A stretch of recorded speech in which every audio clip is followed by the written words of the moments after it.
রমজানটা কিভাবে ভালো থেকে ভালো কাজে লাগানো যায় এর জন্য সর্বাত্মক চেষ্টা করব তো ইনশাআল্লাহ।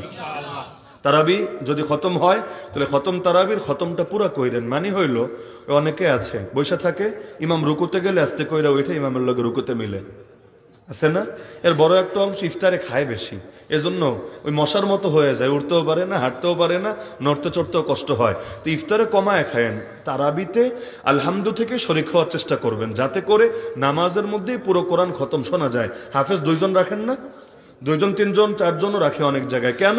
কারণ একটা আয়াত ভুলেও যাতে ছুটে না যায়। তো হাফেজরা তো পড়লো, আপনি শোনা লাগবে না, নাকি মোবাইল টিপবেন, নাকি এদিক সেদিক যাবেন না, পুরো 20 রাকাতে চেষ্টা করেন। হ্যাঁ, এখন বলবেন হুজুর একটু ওযু ইস্তেঞ্জা লাগে না? হ্যাঁ লাগে, লাগতে পারে, স্বাভাবিক ব্যাপার।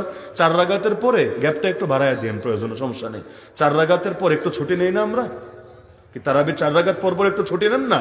প্রয়োজনে মশওয়ারা কইরা পরামর্শ করে একটু বাড়ায় নিয়েন, 1.5 মিনিট 2 মিনিট, যদি কারো জরুরত থাকে, যাতে সেরে এসে সবাই পুরো নামাজটা যাতে শুনতে পারে। পুরো নামাজে পুরো কালামে পাক আলহামদুল আলিফ থেকে মিনাল জিন্নাতি ওয়ান নাস সিন পর্যন্ত শুনতে পারে আল্লাহ। এবং আল্লাহ যদি চান আমাদের অতীতের সমস্ত গুনাহগুলো মাফ হয়ে ঈদ আসার আগেই এমন নিষ্পাপ এক অবস্থায় আমরা উপনীত হতে পারবো, ঈদের দিন আসলে আমাদের জন্য আনন্দের বিষয় হবে। আমরা ঈদগাহে যাব আর আল্লাহর পক্ষ থেকে ফেরেশতারা আমাদেরকে সুসংবাদ শোনাতে থাকবে, আরে বান্দারা চিন্তা করো না, ভয় পেও না, তোমাদের অতীতের পাপগুলো মাফ করে দেওয়া হয়েছে আর পাপের জায়গাগুলো নেক আমল দিয়ে ভরে দেওয়া হয়েছে।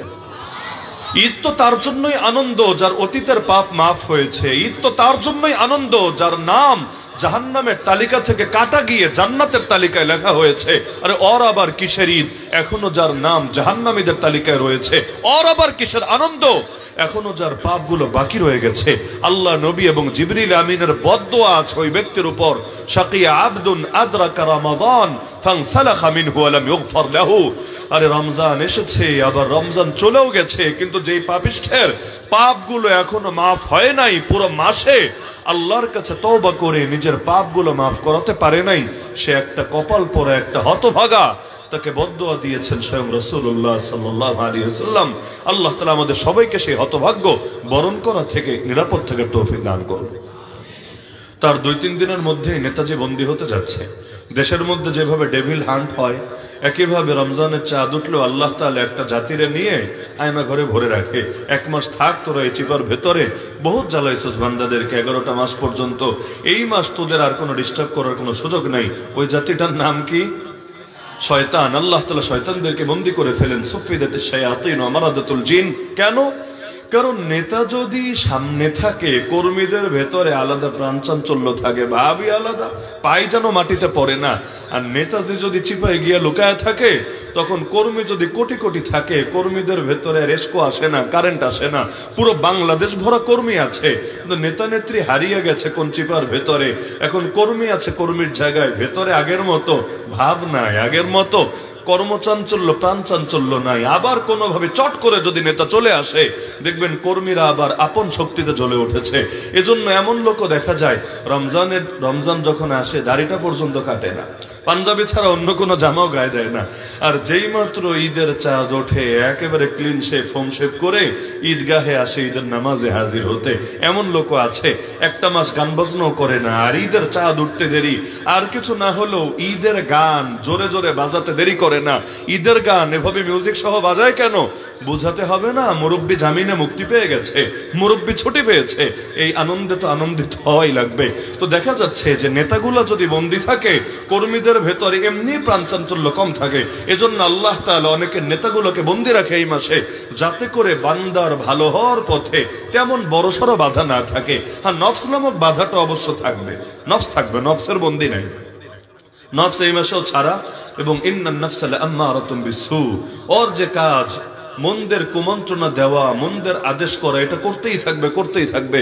এজন্য রমজানে পাপ কমে, তবে পাপ একেবারে হারায় যায় না, কারণ ওই নফস তো কিছুটা উস্কানি দিতেই থাকে। ইবলিস যে বিতাড়িত হয়েছিল, ইবলিসকে তো আর আরেকটা ইবলিস বরবাদ করে নাই, ওর পেছনে তো আবার আরেক ইবলিসকে উস্কানি দেয় নাই, তাহলে ও বরবাদ হয়েছিল কেন? ভেতরে নফসের তাড়নাই তো। নফস এমন একটা জিনিস যেটা শয়তানরা শয়তান বানায়, ইবলিস ইবলিস বানায়। আরে শয়তান কি আর ইবলিস কি? অনেক মানুষ তো শয়তানটা ছাড়া পাওয়া যায়। শয়তান নিজেকে জীবনে খোদা দাবি করেছে নাকি? কিন্তু ফেরাউন তো করেছে, নমরুদ তো করেছে, এই যুগেও তো কত মানুষ করছে। বলবেন এই যুগে আবার নিজের খোদা কে দাবি করে? কেন বাংলাদেশের সংবিধানেও যে লিখে রেখেছে সকল ক্ষমতার মালিক জনগণ। তাহলে সকল ক্ষমতার মালিক যে, আরবিতে তারই রব বলে আলহামদুলিল্লাহ রাব্বিল আলামিন, আমার আল্লাহ তিনি তামাম জাহানের রব। আংশিক ক্ষমতার মালিকের রব বলে না, কিন্তু সকল ক্ষমতার মালিক যে রব তো তারই বলে।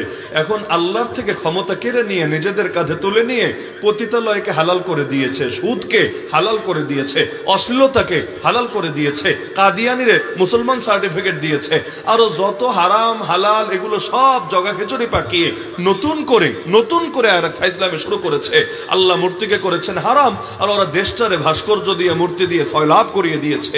এই যে এত কিছু করেছে কিসের ভিত্তিতে? কারণ ওই যে ক্ষমতার মালিক তো নিজেরাই হয়ে গেছে, আল্লাহকে ক্ষমতার মালিক মানে নাই তো। তাহলে যেই বাক্য বলতো ফেরাউন, একই বাক্য তো এই যুগের লোকেরাও বলে। যেমন নমরুদ দাবি করেছিল ও জীবন দেয় ও মরণ দেয়। কিভাবে জীবন দেয়, কিভাবে মরণ দেয়? জেল থেকে দুজন ডেকে এনে একজনকে জামিন দিয়ে দিল, মুক্তি দিয়ে দিল, আর একজনকে হত্যা করে ফেললো। যাকে হত্যা করলো বললো এই দেখ আমি মরণ দিয়েছি, যাকে ছেড়ে দিল বললো এই দেখ আমি জীবন দিয়েছি। আর এখন বাংলাদেশে কি বলে? রাষ্ট্রপতি প্রাণ ভিক্ষা দিয়েছে, বলে না? ফাঁসির আসামিরে যদি রাষ্ট্রপতি মাফ করে দেয়, হাইকোর্টও রায় বহাল, সুপ্রিম কোর্টও বহাল, সব জায়গায় বহাল, কিন্তু রাষ্ট্রপতির কাছে প্রাণ ভিক্ষা চাওয়া যায়। ও মহান রাষ্ট্রপতি, প্রাণটা ভিক্ষা দেন না, একবারের মতো ভিক্ষা দেন না। রাষ্ট্রপতি বলে ঠিক আছে যা, তুই যেহেতু আমার দলের লোক, তোরে প্রাণ ভিক্ষা দিয়ে দিলাম। এই যে প্রাণ ভিক্ষা দেওয়া, এই শব্দ নমরুদের শব্দের মধ্যে পার্থক্য খুঁজে পাওয়া যায়।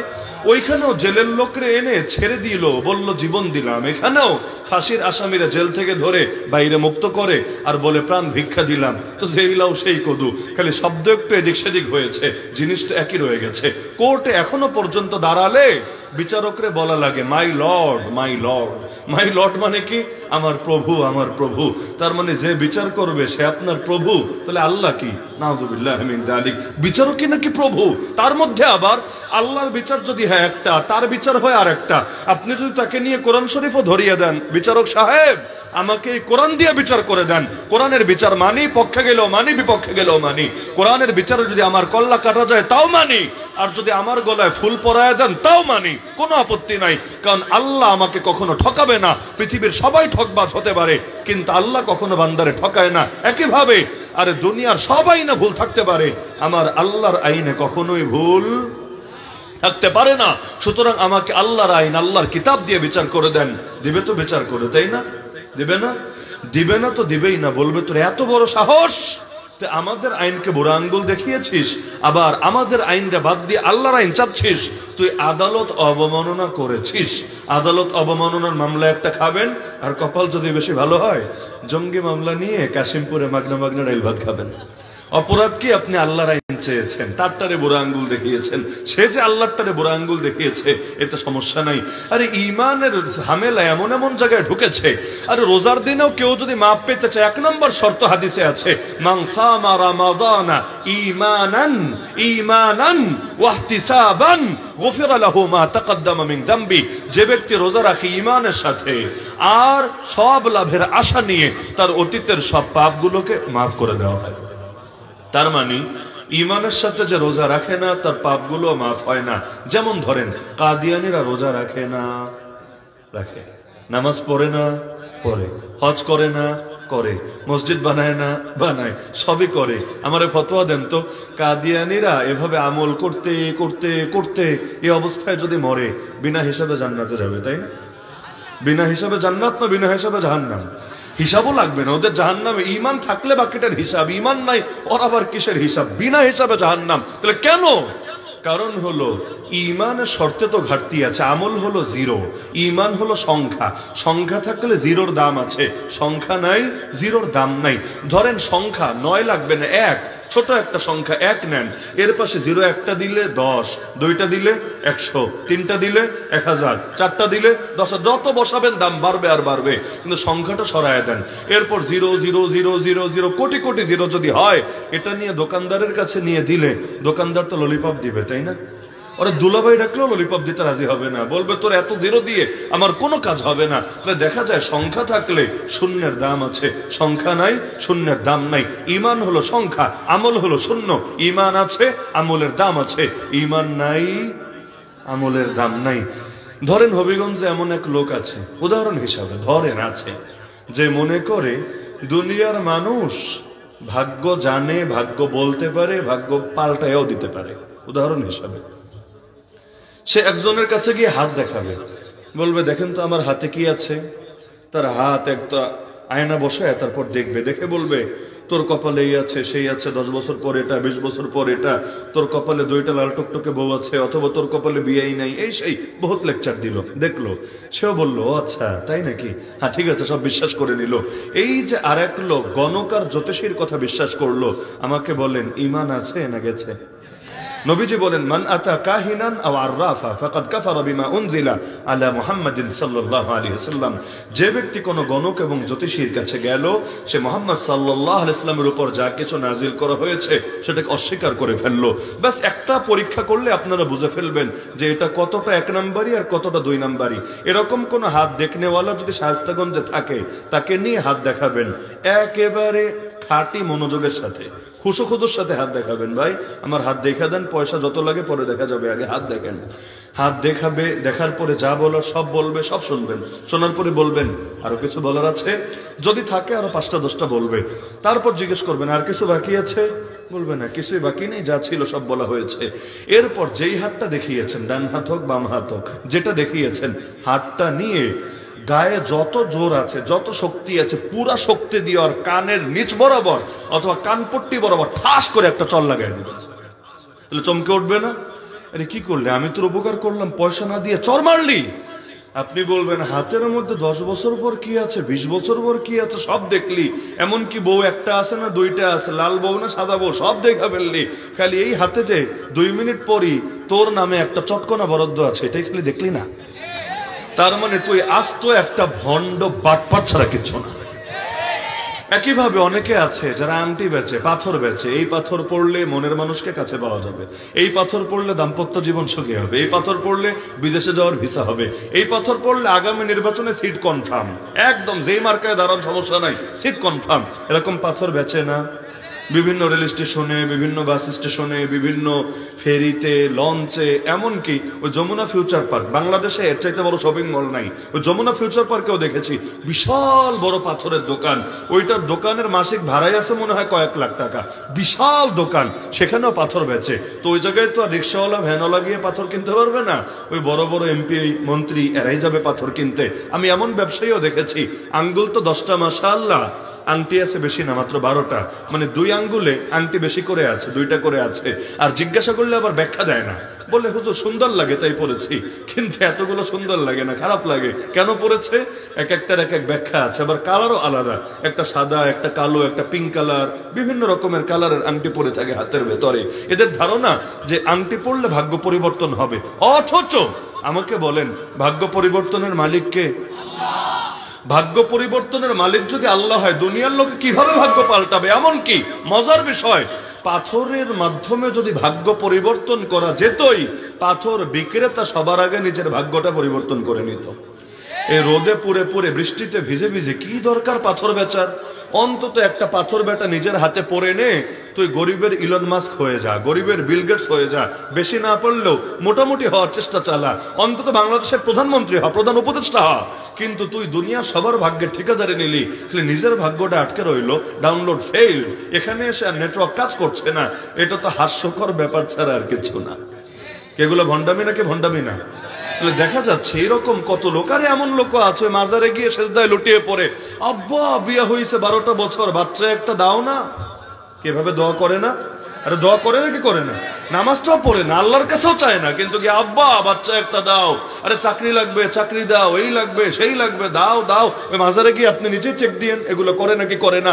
হাতে নাতে ধরলে আবার পোল্টি মারে।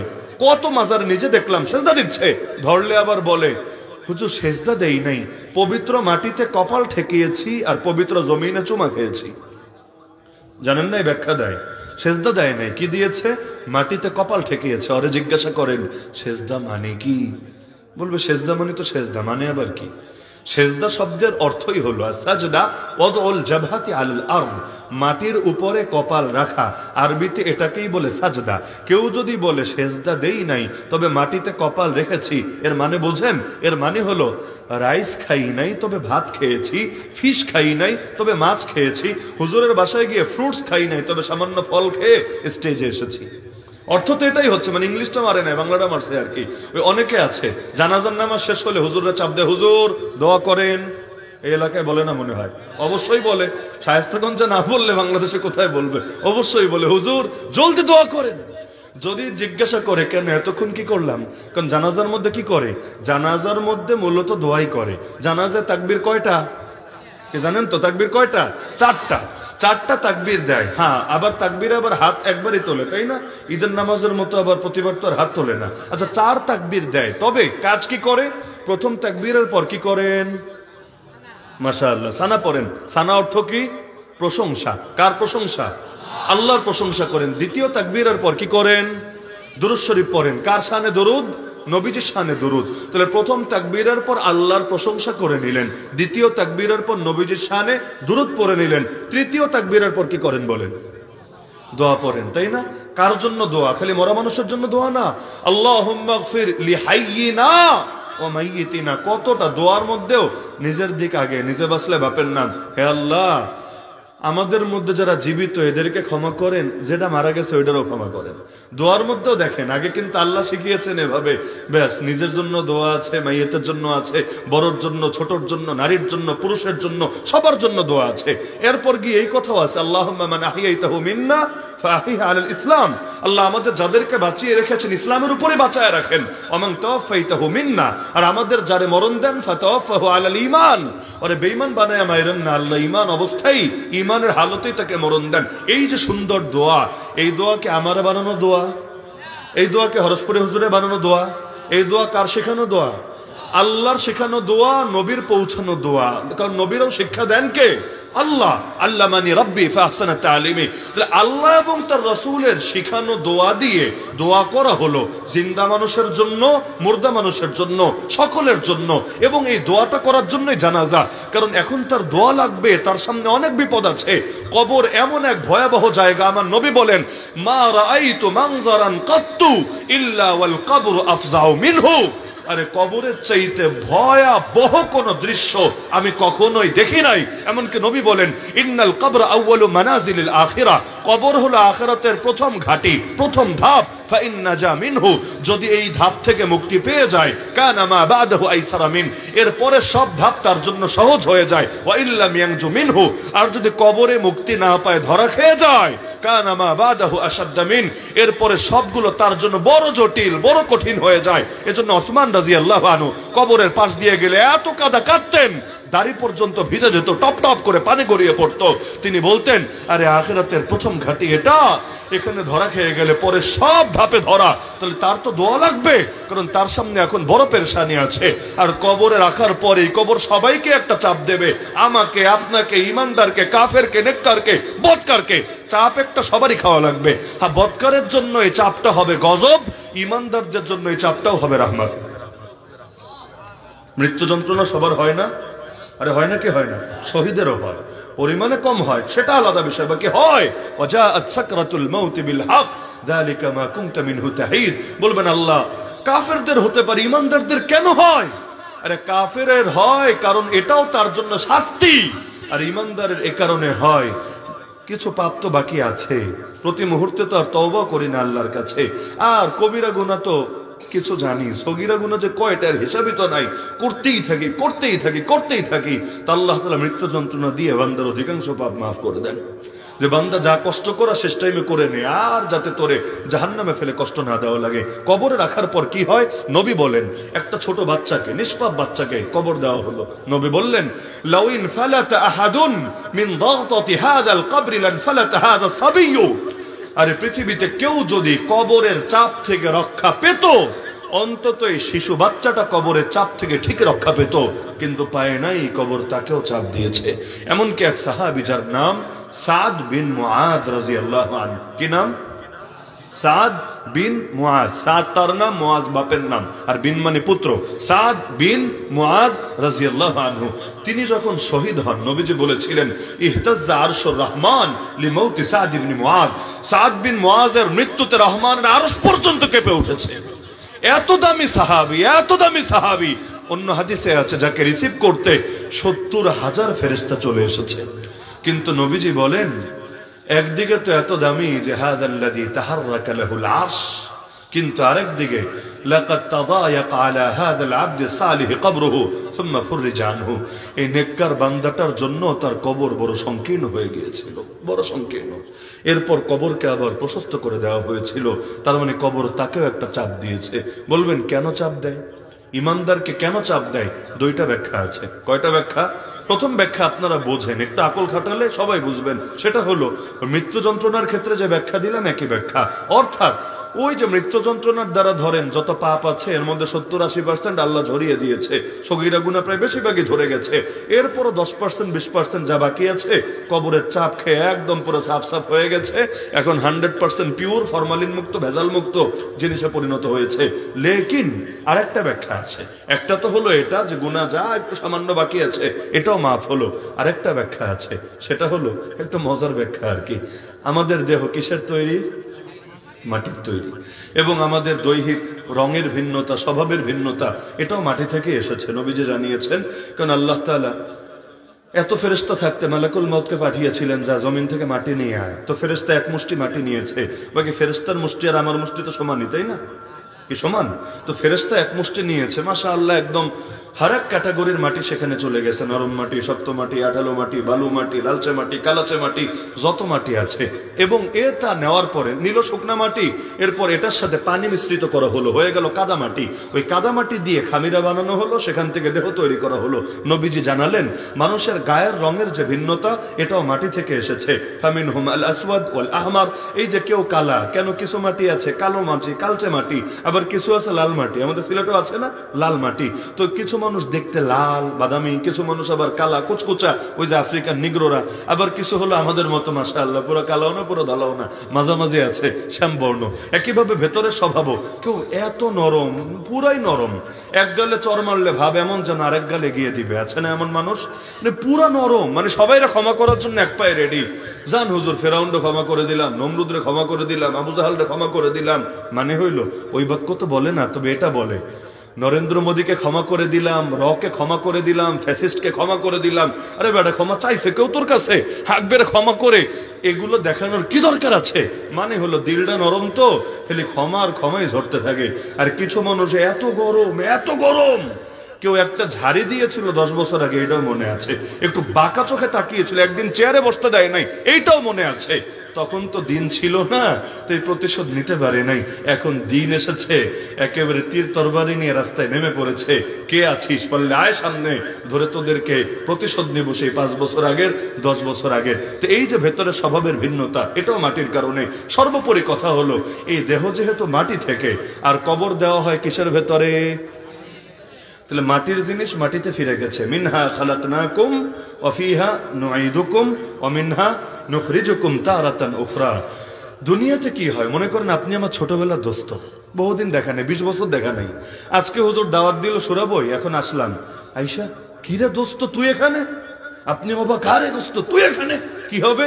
একজন আরেকজন এমন ভাবে বুকে জড়ায় ধরবে, কখনো দেখা যায় এমন জোরে চাপ মারে বুকের হাড্ডিগুলো কর্মর করে ওঠে, হয় না অনেক সময়?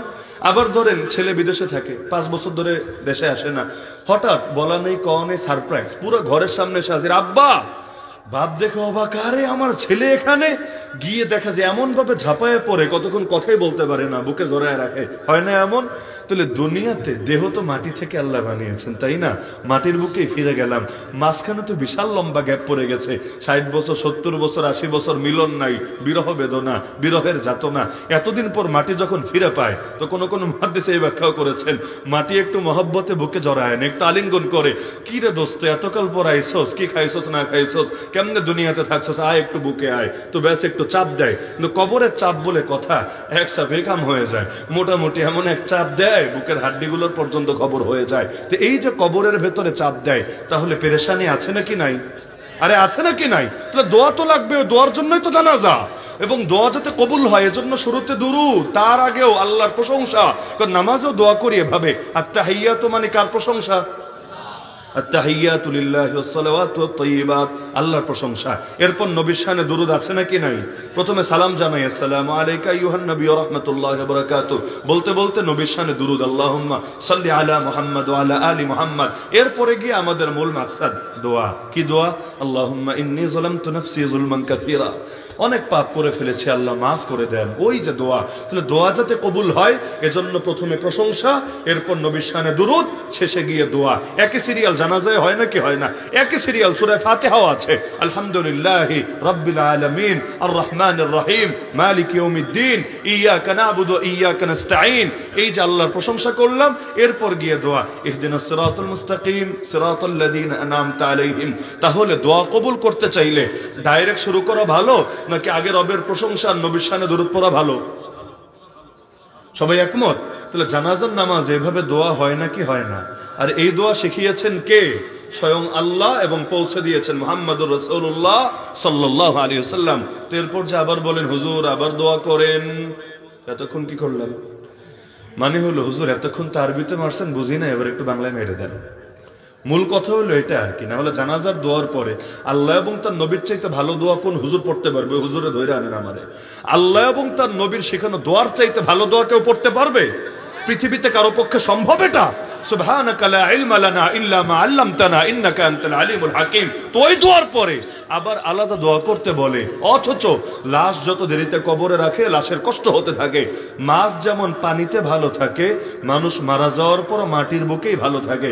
যত দেরি তত কষ্ট, যত দেরি তত কষ্ট। এজন্য নিয়ম হলো জানাজার পরে লাশ দেখাতে হয় না, যা দেখার আগে দেখ, যা দেখার আগে দেখ। জানাজা শেষ, যত দ্রুত পারেন কবরে রাখবেন। রাখার পরে কত দোয়া লাগবে, কত 1 ঘন্টা 2 ঘন্টা 5 ঘন্টা করতে থাকেন, সমস্যা নাই। সারাদিন দোয়া করেন। যদি দোয়া ফুরাইয়া যায় যে হুজুর দোয়া আর আসছে না, লোড হচ্ছে না, তাহলে ইউটিউব ছাইরা লগে লগে আমিন আমিন বলতে থাকেন। এখন দেখা যায় না মানুষ, ওই যে ইস্তেমা এবছর আমি দেখেছি, সিলেট থেকে গিয়ে ঢাকা নামলাম ফ্লাইটে, মাহফিল থেকে ওই দিন গিয়ে নামলাম, ওই সময় আখেরি মোনাজাত শুরু হয়েছে মাত্র। আমি নামলাম, দেখি এয়ারপোর্টের সামনে সবাই দোয়া ধরেছে। আমি খুঁজে পাচ্ছি না, এখানে মাইক নেই, তো দোয়া ধরলো কিভাবে? পরে দেখলাম ওই মোবাইলে সময় টিভি আছে না, ওই যে একটা টিভি চ্যানেল, ওই ইউটিউবে ঢুকে ফেসবুকে ঢুকে সময় টিভিতে লাইভ দিচ্ছে ইস্তেমার মাঠের দোয়া, লাইভ চালু করে সবাই আমিন আমিন আমিন। বুঝলাম না আসলে শেখ হাসিনা বাংলাদেশটা ডিজিটাল বানায় গেছে, এখন মোবাইল দিয়েও মানুষ ইস্তেমার ময়দানের দোয়া ধরতে পারে, মাইক লাগে না, কিচ্ছু লাগে না। তো এখন কবরে রাখার পর ইউটিউব ফেসবুক ছাইরা সারাদিন আমিন আমিন করেন, সমস্যা নাই। কিন্তু লাশটা দেরিতে রাখলে লাশের উপকার হয় না, লাশের কষ্ট হয়। তো যদি মনে চায় কষ্ট দিবেন দেন না, কিন্তু আমি মনে করি যাদের দিলে মহাব্বত আছে তারা মরা মানুষকেও কষ্ট দিতে চায় না। এজন্য কেউ কোনো জায়গায় মারা গেলে তাকে সেখানে দাফন করা উচিত, নিজের এলাকায় আনার চেষ্টা করা উচিত না। উহুদের ময়দানে যারা শহীদ হয়েছে, নবী চাইলে ওদের লাশ মদিনায় আনতে পারতেন নাকি পারতেন না? মদিনায় যদি আনতেন ওদের বিবি বাচ্চার জন্য, এটা সহজ হতো নাকি হতো না? কাছে দেখতো, কবরও বেশি জিয়ারত করতে পারতো, কিন্তু ওদেরকে উহুদের ময়দানে শুয়ে দেওয়া হয়েছে। তো নবীর এই ঘটনা থেকে কি বুঝলেন? এমনকি আল্লাহ রাসূলের জন্ম কোথায়? মদিনায়। নবীর জন্ম কোথায়? নবীর রওজা কোথায়? মদিনায়। কেন জন্মভূমিতে আনা হলো না? কেন মক্কায় আত্মীয় স্বজন ছিল না? সবাই তো ছিল, কিন্তু যার যেখানে ওয়াফাত হয় তাকে সেখানে শুয়ে দিলে তার জন্য সহজ হয়। আরে মদিনায় ইন্তেকাল করেছে, মক্কায় ইন্তেকাল করেছে, জেদ্দায় ইন্তেকাল করেছে, হজে গিয়ে ওমরায় গিয়ে বললেন না লাশ নিয়ে আসেন, বলেন আরে তোর তো বেটা কপাল খুলে গেছে, পবিত্র মাটিতে সুযোগ পেয়েছিস, ওখানেই থাক, এটাই তার জন্য সহজ হবে। আবার অনেক সময় দেখা যায় বলে লাশ বরফ করে রাখো, আমরা 3 দিন পর আসছি বিদেশ থেকে, ওই 3 দিন পর আসে লাশ আটকায় রাখে, এতে মৃত ব্যক্তির কোনো উপকার হয় না, ক্ষতি হতে থাকে। এজন্য উচিত হলো এটা, যদিও কথাটা ভালো লাগবে না অনেকের, জানাজার নামাজ এটাই দোয়া, এই দোয়াটাই দিল থেকে করা দরকার। এরপরে আবার যে দোয়া হবে যত দ্রুত সম্ভব লাশটা কবরে রাখার পরে, মাঝখানে যদি দোয়া করেন ঝামেলা যেটা হবে লাশটার কষ্ট হতে থাকবে। তো কষ্ট দিতে মনে চাইলে দেন, কি বা বলার আছে, কি বা করার আছে। যদি মনে চায় লাশরে পিড়াবেন তো পিড়ান গিয়া, কিচ্ছু বলার নাই। তো এখন মানুষরে আমরা তো বলতেই পারি, আর চাইতে বেশি কিছু তো করতে পারি না, কিন্তু আমি মনে করি দিলে যদি মহব্বত থাকে তো নবীর চাইতে বেশি বোঝা উচিত না। দিলে যদি মহব্বত থাকে নবীর চাইতে বেশি বোঝা উচিত না। নবী যা করেন না এটা কোন দুঃখ করা লাগবে? নবীর চাইতে মায়া বেশি হয়ে গেছে না নবীর চাইতে ইসলাম বেশি বুঝে ফেলেছে? কিন্তু এই কথা বললে অনেকে তেলে বেগুনে জ্বলে ওঠে, হায় হুজুর কি বললেন এইটা, এতকাল চললো একভাবে আপনি বলছেন আরেকটা। আরে এতকাল কি চলেছে দেখার বিষয় না, আমার নবী কি করেছেন দেখার বিষয়। কালেমা পড়েছি, যার নামে আদর্শ শিখবো তার থেকে, বাস লা ইলাহা ইল্লাল্লাহ মুহাম্মাদুর রাসূলুল্লাহ। আল্লাহর থেকে হুকুম নিব, নবীর থেকে তরিকা নিব। আল্লাহর থেকে হুকুম নিব, নবীর থেকে তরিকা নিব। নবী যেভাবে শিখিয়েছেন বা সেভাবে করব। নবীর চাইতে আকবারেরও দরকার নেই, নবীর চাইতে পিছায় থাকারও দরকার নেই। মনে থাকবে তো ইনশাআল্লাহ? তো এই রোজা রমজানের দিন ভালো হওয়ার অনেক সুযোগ। আমি শেষ করি 2-3টা ছোট্ট ছোট্ট পরামর্শ দিয়ে। 1 নম্বর পরামর্শ, রমজান যে আসছে, রমজান কিন্তু দেখতে দেখতে চলেও যাবে। একবার যে দিনগুলো চলে যাবে মৃত্যুর আগে, ওই দিনগুলো কিন্তু আর ফিরে আসবে না। নতুন রমজান আসবে, কিন্তু যেই দিনগুলো চলে যাবে সেটা কিন্তু আর কখনোই ফিরে আসবে না।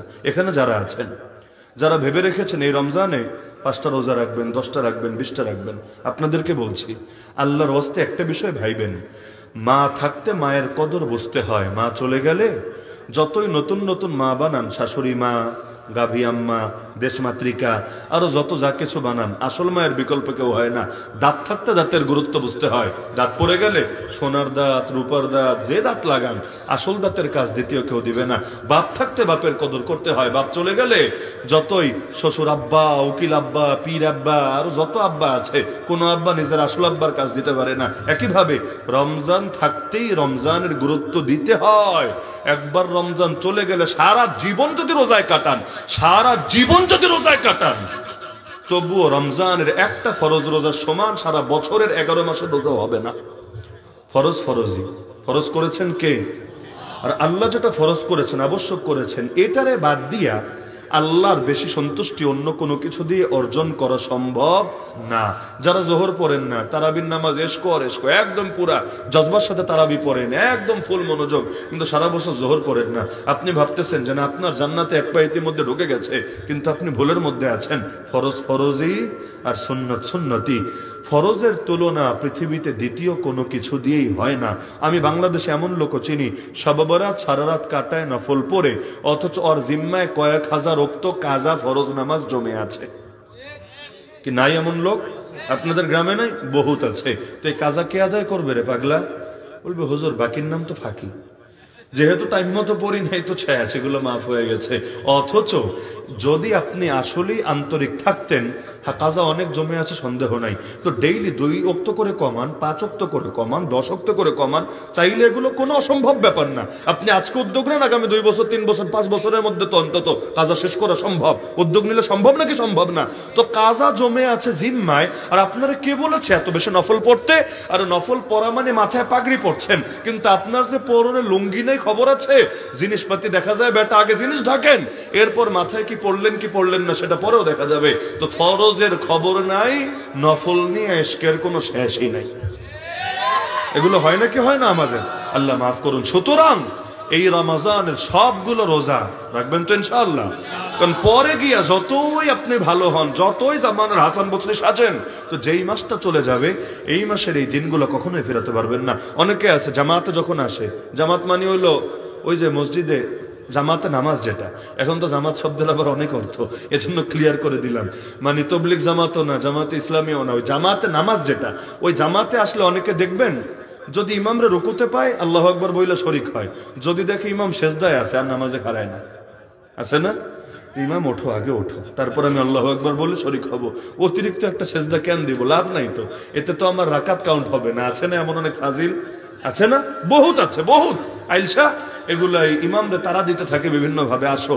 আরে কেউ কেউ এমন ঝামেলা, ধরেন আপনি মাসবুক হয়েছেন, 1-2 রাকাত ছুটে গেছে, ওই আল্লাহর বান্দা মাসবুক হয় নাই, শুরু থেকে নামাজ পড়েছে, নামাজটা শেষ করে সালাম ফিরে পেছনে তাকায় থাকে চেহারার দিকে।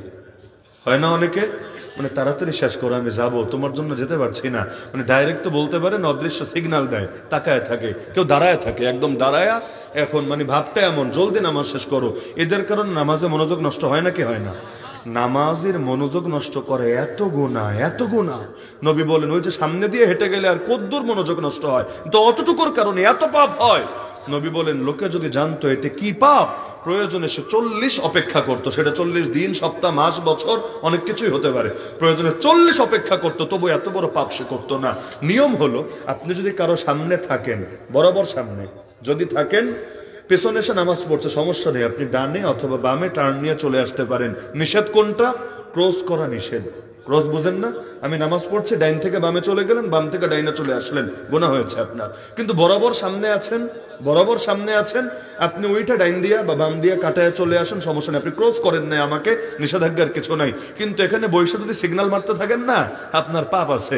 আর যদি আপনার তারা না থাকে, বৈশা জিকির করেন, সমস্যা নাই, কিন্তু পেছনে মিস কল দিয়েন না বারবার, এতে আপনার নিজেরও ক্ষতি আর যারে দিচ্ছেন তারও ক্ষতি। তাহলে দেখা যাচ্ছে ইমামকে রুকুতে পেলে রাকাতে শরিক হয়, হয় না?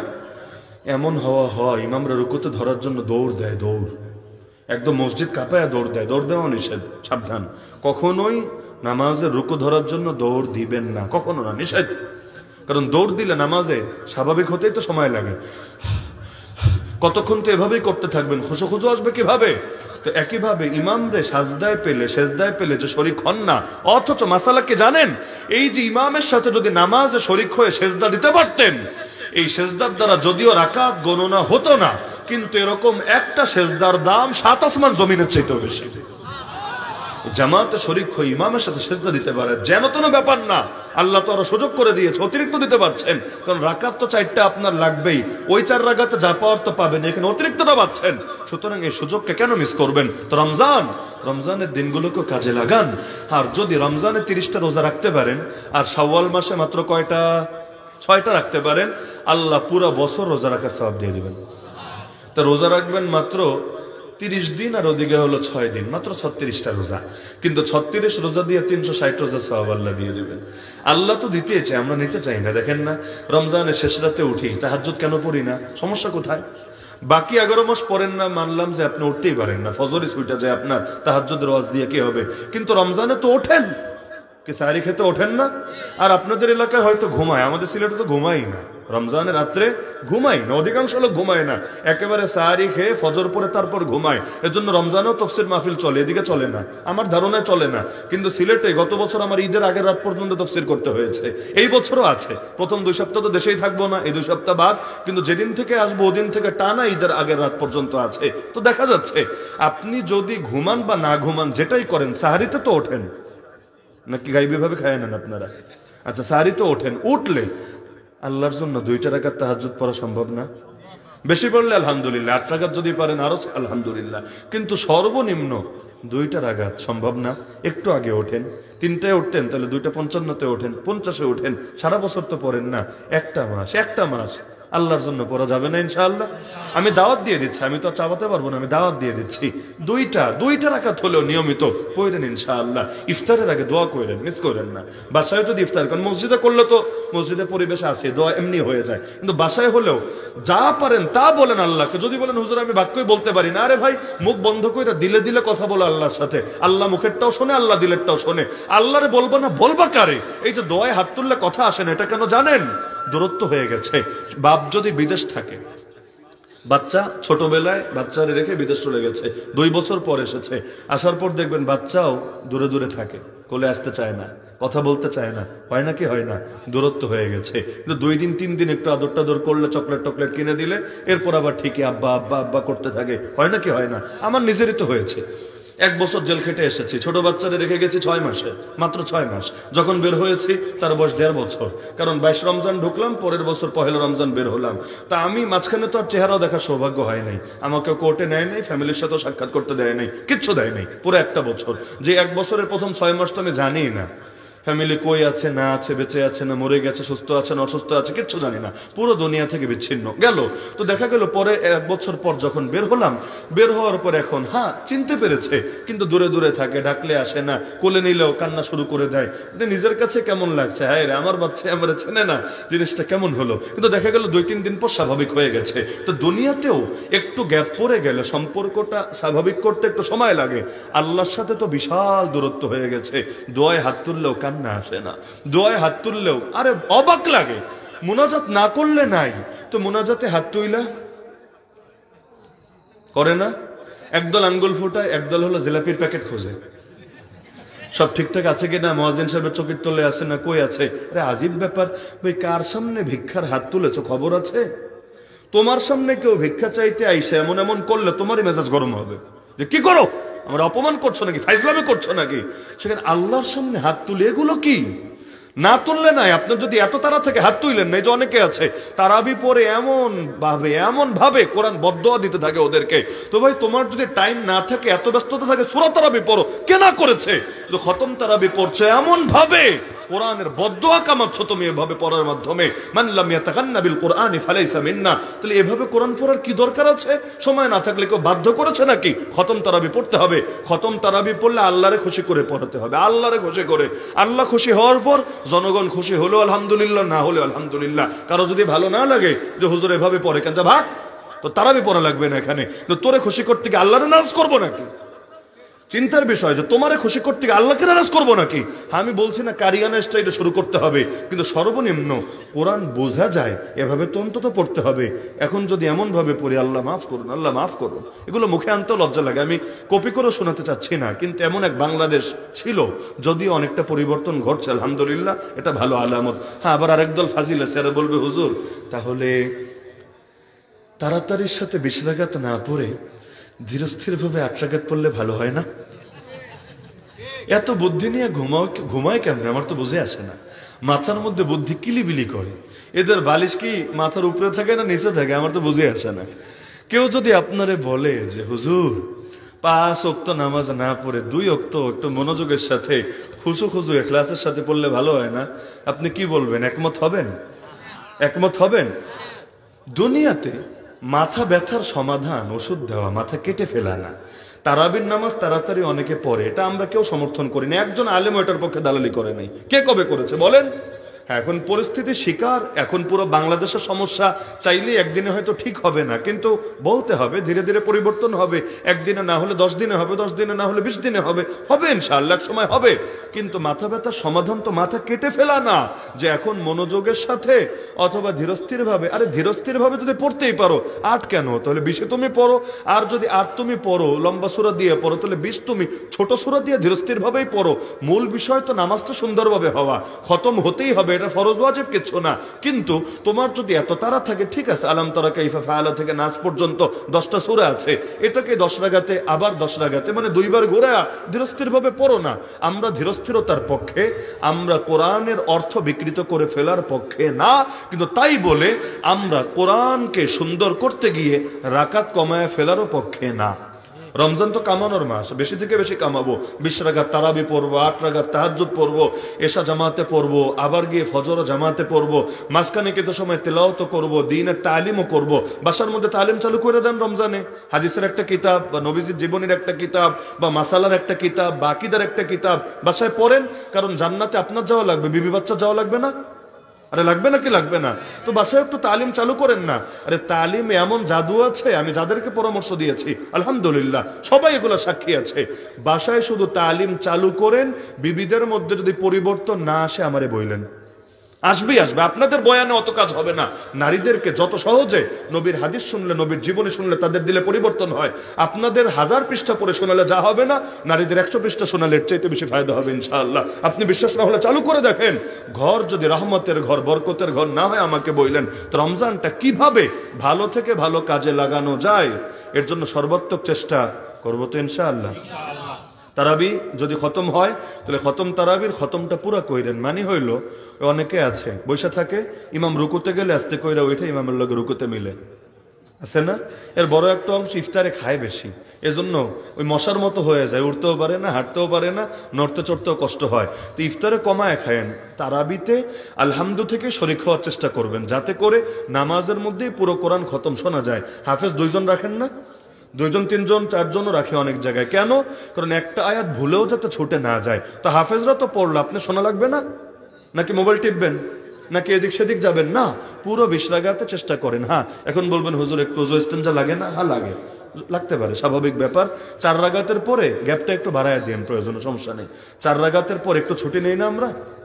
কি তারাবি 4 রাকাত পর পর একটু ছুটি নেন না, প্রয়োজনে মশওয়ারা কইরা পরামর্শ করে একটু বাড়ায় নিয়েন 1.5 মিনিট 2 মিনিট, যদি কারো জরুরত থাকে, যাতে সেরে এসে সবাই পুরো নামাজটা যাতে শুনতে পারে। পুরো নামাজে পুরো কালামে পাক আলহামদুল আলিফ থেকে মিনাল জিন্নাতি ওয়ান নাস সিন পর্যন্ত শুনতে পারে।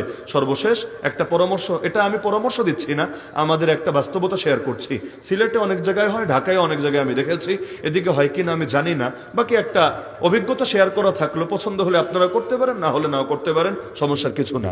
অনেক জায়গায় আমরা নিজেরাও করেছি, যখন তারাবি পড়িয়েছি, আসরের নামাজের পর হাফিজ সাহেবরা বসে, সঙ্গে মুসল্লিরাও বসে। তারাবিতে যেদিন যতটুকু পড়বে, যে যতটুকু পড়বে ওইটা মাইকে তেলাওয়াত করে আসরের পরে, নামাজে না, এমনি বৈশা তেলাওয়াত করে না দেখে। এতে সুবিধা কি? হাফিজ সাহেবের সুবিধা হলো তারা প্র্যাকটিস হয়ে গেল, প্র্যাকটিস যত ভালো হবে নামাজেও ভুল হওয়ার সম্ভাবনা তত কমবে। আমি আধা পড়া পড়লাম, ও আরেক হাফিজ সাহেব আধা পড়া পড়লো। আর মুসল্লিদের সুবিধা কি? তারাবিতে তো 1 খতম নামাজে শুনবে, আসরের পর ডেইলি 20 মিনিট আধা ঘন্টা সর্বোচ্চ টাইম দিলে আরো 1 খতম হবে। তো খতম একটার জায়গায় কয়টা হলো? লাভ হলো না লস হলো? তাহলে এটা আমি বলছি না যে আপনারা চালু করেন, তবে অনেক জায়গায় আছে, আপনারা যদি মনে হয় করতে পারেন, না মনে হলে ভিন্ন সুরতও করতে পারেন, নিজে তেলাওয়াত করেন। তবে এভাবে হলে হাফিজ সাহেবেরও সুবিধা, ভুল হওয়ার সম্ভাবনা কম, এবং ওনারও তেলাওয়াতটা আগ থেকেই শেষ হয়ে যায়। আর জনগণের সুবিধা 2 খতম শোনাই হয়ে যায়। তো 2 খতম শোনেন, 4 খতম পড়েন। 4 খতম পড়বেন কিভাবে? সাহাবীরা 1 সপ্তাহে 1 খতম দিতেন, মানজিল কোরআন 7 মঞ্জিল, 30 পারা 7 মঞ্জিল। তো অনেক সাহাবী তারা 1 সপ্তাহে 1 খতম দিতেন। আপনি যদি রমজানে 1 সপ্তাহে 1 খতম দেন, অন্তত 4 খতম হবে ইনশাআল্লাহ। তাহলে 4 খতম পড়লেন, 2 খতম শুনলেন, বেশি না, মাত্র 6 হলো। আর ইমাম আবু হানিফা রমজান 61 খতম দিতেন। 30 দিনে 30 খতম, 30 রাতে 30 খতম, তারাবিতে 1 খতম। তাহলে মাস 30 হলে আল্লাহর বান্দার 61 হতো। তা আমরা দুর্বল তো, আবার 1000 বছর পরের মানুষ তো। ইমাম আবু হানিফা মারাই গেছেন 150 হিজরিতে, আর আমাদের জন্মই কবে? এখন চলছে 1446 হিজরি। আমরা এত পরের মানুষ, তাহলে 61 না পারি, অন্তত 6-7 খতম পড়ি এবং শুনি, সম্ভব তো ইনশাআল্লাহ।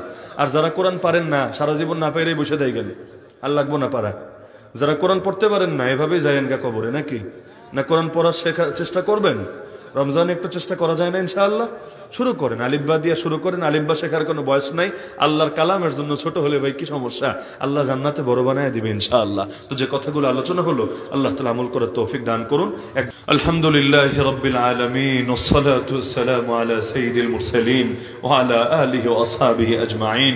ইয়া রাব্বাল আলামিন, ইয়া আরহামার রাহিমিন, ইয়া আহকামাল হাকিমিন। আয় আল্লাহ, আপনি আমাদের আজকের এই মাহফিলকে কবুল করে নেন।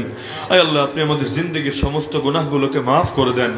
আয় আল্লাহ, বয়স হওয়ার পর থেকে জেনে না জেনে, বুঝে না বুঝে যত পাপ করেছে, আপনার কাছে 2 হাত তুলে ক্ষমা ভিক্ষা চাচ্ছি।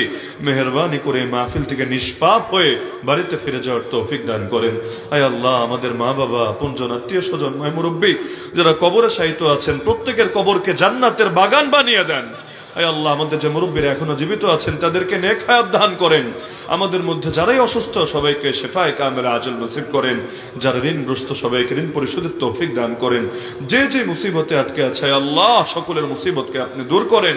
প্রত্যেকের পরিবারে সুখ শান্তি দান করেন। আয় আল্লাহ, প্রত্যেকের সন্তান যাতে বাবা মায়ের জন্য আঁখকে ঠান্ডা কুররাতে আয়ুন হয়ে যায়, সেই তৌফিক দান করেন। আয় আল্লাহ, হুজুরের একজন নাতি হয়েছে আশফাকুর রহমান, আয় আল্লাহ তাকেও আপনি নেক হায়াত দান করেন। আয় আল্লাহ, আপনার দ্বীনের খাদেম হিসেবে তাকে আপনি কবুল করেন। আয় আল্লাহ, আমাদের সবাইকে যেভাবে জীবন চালালে আপনি রাজি এবং খুশি থাকেন, সেভাবে জীবন চালানোর তৌফিক দান করেন। আয় আল্লাহ, ঈশ্বরাবই মাদ্রাসাকে আপনি কবুল করে নেন। মাদ্রাসার যাবতীয় প্রয়োজন গায়বী খাজানা থেকে পূরণ করে দেন। এই মাদ্রাসার দিকে আপনার বান্দাদের দিলকে ঝোঁকায় দেন। আয় আল্লাহ, এই মাদ্রাসার প্রতিটা শিক্ষার্থীকে হাক্কানি, রাব্বানি, হাফেজ, আলেম, মুবাল্লিগ, মুজাহিদ, দায়ী হিসেবে কবুল করে নেন। আয় আল্লাহ, যারা হিফজ সম্পূর্ণ করেছে তাদেরকে কোরআনের খাঁটি আলেম হওয়ার তৌফিক দান করেন। আয় আল্লাহ, যারা দান সদকা করেছে তাদের প্রতিটা পয়সাকে কবুল করেন। যে যে নিয়তে দান করেছে প্রত্যেকের দিলের নেক মাকসাদকে পূরণ করেন। জিন্দা মুর্দা সবাইকে মাফ করেন। আসমানে জমিনে সমস্ত বালা মুসিবত থেকে হেফাজত করেন। আয় আল্লাহ, আমাদের দিলগুলোকে আপনার মহাব্বত এবং প্রিয় নবীজির মহাব্বত দিয়ে পরিপূর্ণ করে দেন। আয় আল্লাহ, আপনার প্রতিটা হুকুম নবীজির তরিকা অনুসারে মানার তৌফিক দিয়ে দেন। আয় আল্লাহ, বারবার বারবার আপনার ঘরের মেহমান হওয়ার, আপনার নবীজির রওজার সামনে আয় আল্লাহ সেই সবুজ গম্বুজের নিচে দাঁড়িয়ে দিল খুলে মন খুলে সালাত এবং সালাম পেশ করার তৌফিক দান করেন।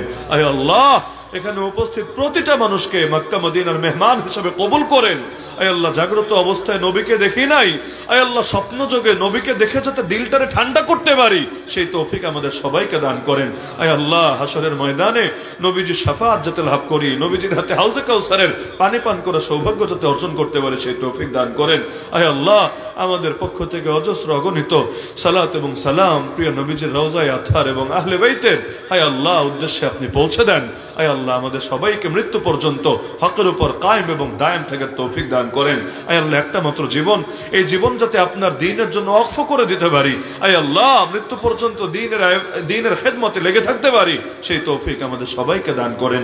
আয় আল্লাহ, দুদিন পর রমজান শুরু হতে যাচ্ছে। আল্লাহ, এই মাসের হক আদায় করে আমরা যাতে সিয়াম কিয়াম সহ সমস্ত আমল করতে পারি সেই তৌফিক আমাদের সবাইকে দান করেন। আয় আল্লাহ, আগামীতে আরো বৃহৎ পরিসরে আর সুন্দরভাবে এই কোরআনের মাহফিলের আয়োজন সম্পন্ন করার তৌফিক দান করেন। আয় আল্লাহ, যারা অনেক কষ্ট করে আজকের এই মাহফিলকে সফল করে তুলেছেন তাদের সবাইকে দুনিয়া এবং আখিরাতে জাযায়ে খায়র দান করেন। সুবহান রাব্বিকা রাব্বিল ইজ্জাতি আম্মা ইয়াসিফুন ওয়া সালামুন আলাল মুরসালিন ওয়ালহামদুলিল্লাহি রাব্বিল আলামিন বিরহমাতিকা ইয়া আরহামার রাহিমিন।